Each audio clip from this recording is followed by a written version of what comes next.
জনতার অভ্যুত্থানে গত ৫ আগস্ট শেখ হাসিনার পলায়ন, ডক্টর মোহাম্মদ ইউনূসের নেতৃত্বে অন্তর্বর্তী সরকার গঠনের পর কিছু ছাত্র সমন্বয়ক, রাজনৈতিক দল, সুশীল বুদ্ধিজীবী সবাই ক্ষমতায় যাওয়ার খোয়াব দেখতে শুরু করেছেন।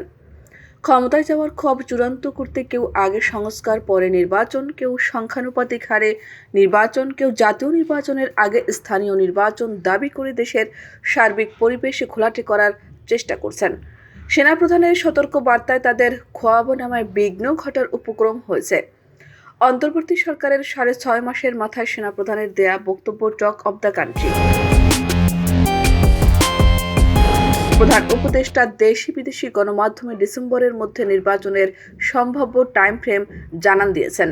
নির্বাচন কমিশন ডিসেম্বরে নির্বাচন করতে পারবেন এবং তার আগে স্থানীয় নির্বাচন করা সম্ভব নয় বার্তা দিয়েছে।